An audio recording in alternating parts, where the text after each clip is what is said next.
আসসালামু আলাইকুম ওয়া রাহমাতুল্লাহি ওয়া বারাকাতুহু। বিসমিল্লাহির রহমানির রহিম। নাহমাদুহু ওয়া নাসাল্লি আলা রাসূলিল কারীম। আম্মা বাদ। প্রিয় দিনী ভাই বোনেরা, পবিত্র কুরআনুল কারীমের হাদিসে যত আমলের কথা বলা হয়েছে তার মধ্যে সবচেয়ে বেশি এবং ফজিলতপূর্ণ, লাভজনক কিন্তু সহজ ৬টি জিকিরের কথা বা আমলের কথা ঘুরে ফিরে এসেছে।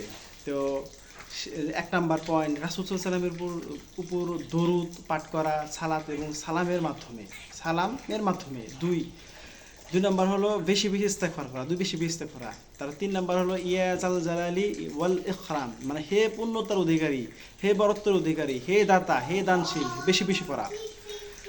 তো ৪ নাম্বার হলো লা হাওলা ওয়ালা কুওয়াতা ইল্লা বিল্লাহ, এবং ৫ নাম্বার হলো লা ইলাহা ইল্লা আনতা সুবহানাকা ইন্নী কুনতু মিনাজ জালিমিন, এবং ৬ নাম্বার হলো সুবহানাল্লাহি ওয়ালহামদুলিল্লাহি ওয়ালা ইলাহা ইল্লাল্লাহু ওয়াল্লাহু আকবার। তো ঘুরে ফিরে এই ৬টি আমলের কথাই